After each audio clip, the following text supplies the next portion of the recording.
Let me just say briefly where we're at. I think we're 3 steps from war with Russia, first time ever. There's talk of moving NATO troops to the Polish West Ukrainian border.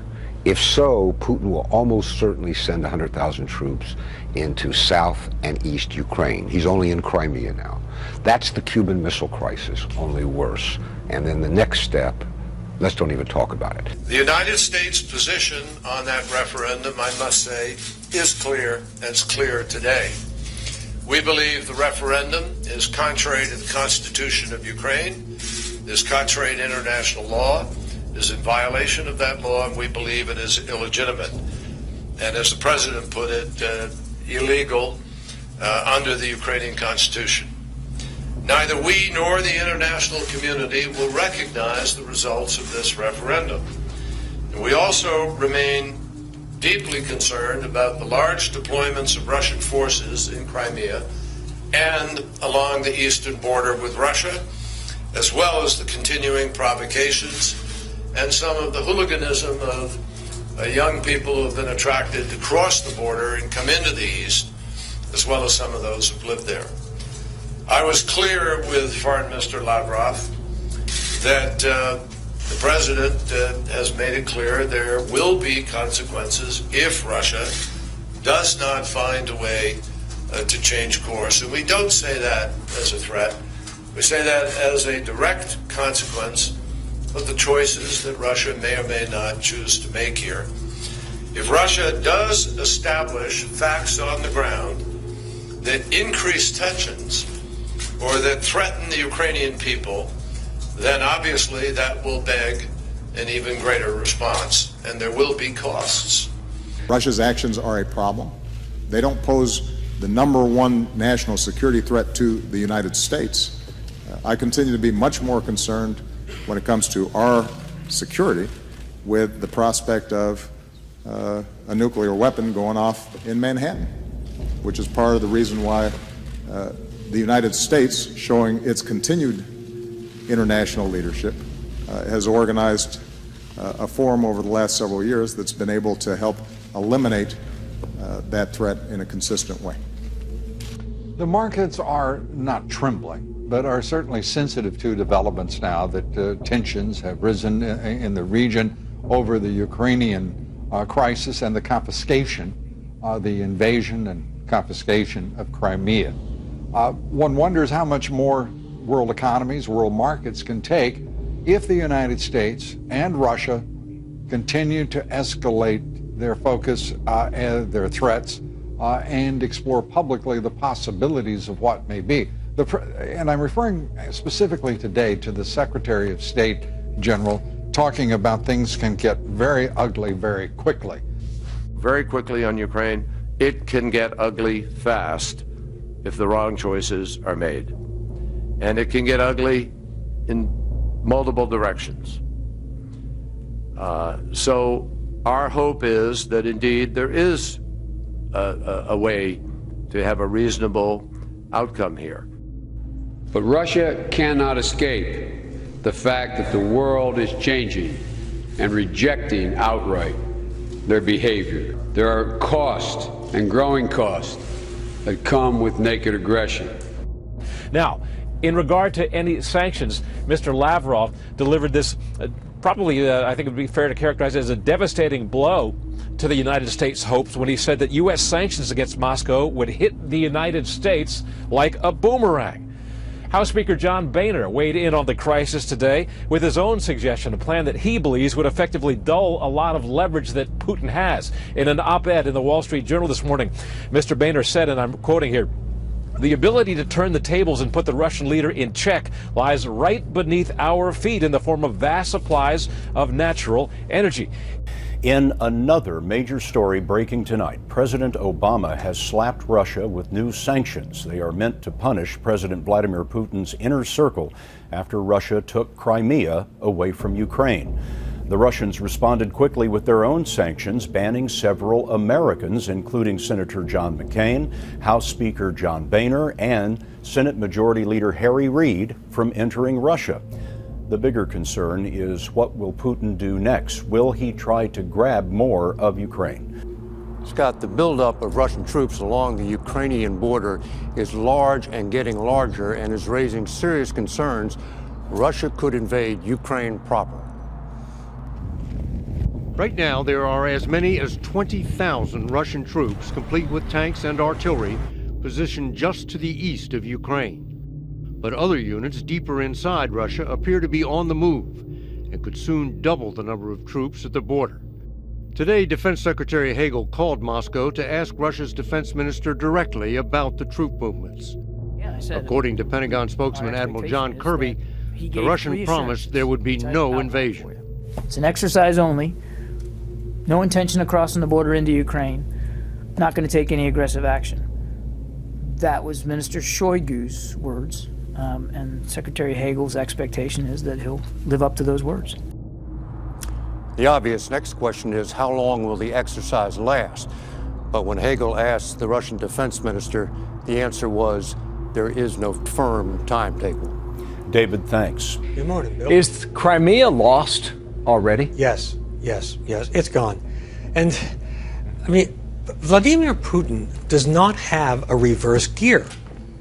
And if you look at his history in office, since his prime minister days in the late 90s, he has never backed down on a single issue. He's always gotten his way.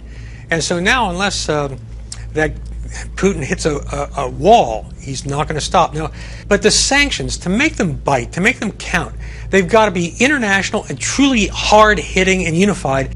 Well, there's definitely, this has been so far a tactical victory for Vladimir Putin, but it could be a strategic setback for him in the long term.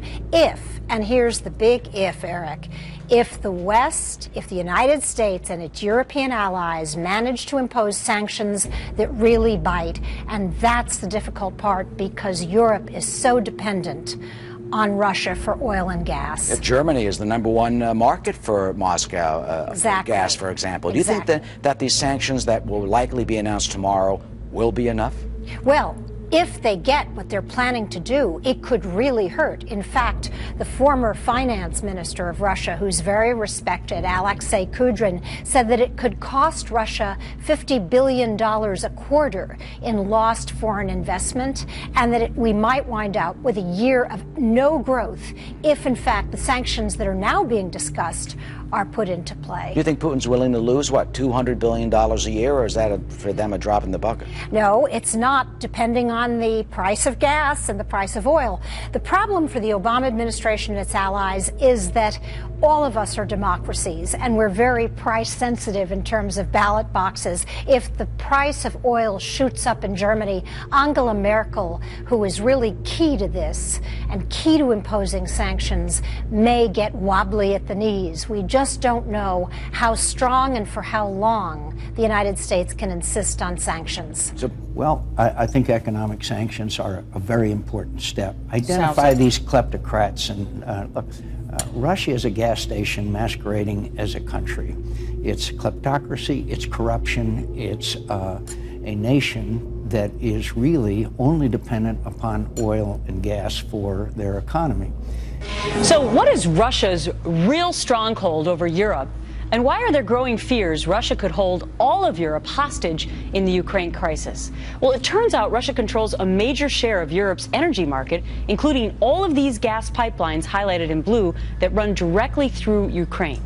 Jonathan Hunt here now with more on the growing concerns. So, Jonathan, energy is the key reason why Europe might not be able to back the U.S. sanctions, right? Yeah, fear and self-interest are two of the driving forces here, Gretchen. Europe has now become so dependent on energy resources from Russia that they are terrified of instigating any sort of sanctions regime against the Russians. Take a look at these figures on the natural gas supply to Europe. The Czech Republic, for instance, gets 100% of the natural gas it consumes from Russia.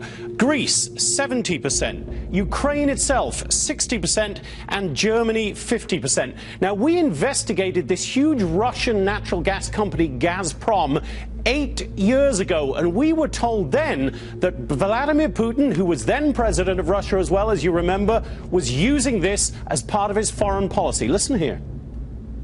It is a significant, serious tool of Russian statecraft that is dangerous for Europe. It's absolutely devastating for Ukraine, and certainly not good for Russian democracy, Russian freedom, or for the United States. And just to emphasize again, that interview took place in 2006. All those predictions, Gretchen, now coming true, it seems. Wow. So Germany is really key, though, as to how the rest of Europe reacts. Why? Yeah, Germany is literally the big dog in Europe. If Germany wants sanctions against Russia, they would happen. If Germany doesn't want sanctions, they won't happen. And Germany, more than any other Western European nation, has tied itself to Russian energy. It was a policy first instigated by then-Chancellor Gerhard Schroeder. You see him here alongside President Vladimir Putin almost a decade ago. It was controversial then, and we traveled to Germany to ask him about it. He did not want to answer our questions. Listen here.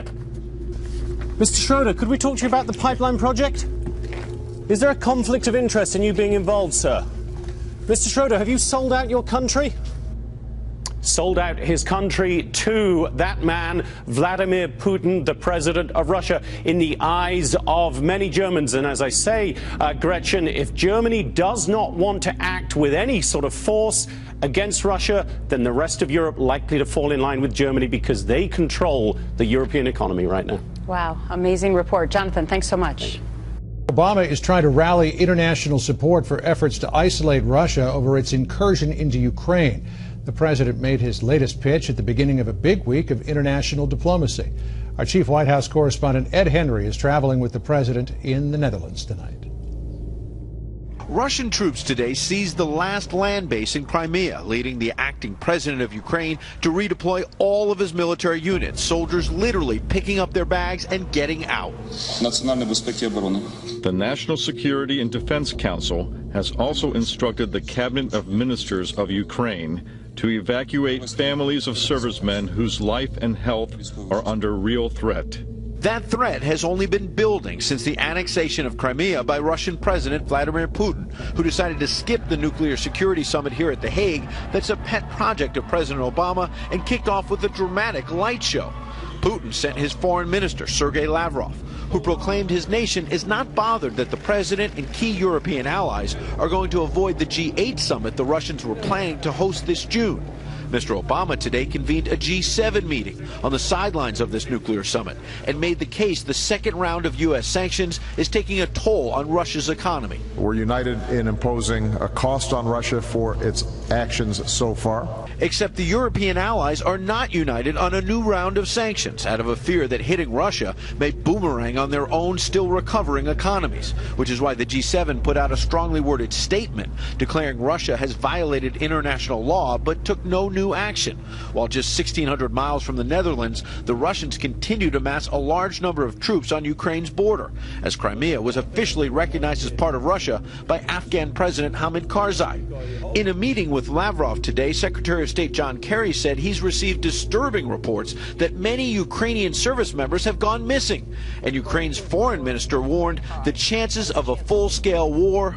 They are growing. We don't know what Putin has in his mind and what would be his decision. That's why the situation is becoming even more explosive. Yet the president insisted today in an interview with a Dutch newspaper that Russia could still be helpful on other U.S. diplomatic initiatives, saying, quote, on Iran, the United States and other P5+1 countries, including Russia, are united in our goal of preventing Iran from acquiring a nuclear weapon.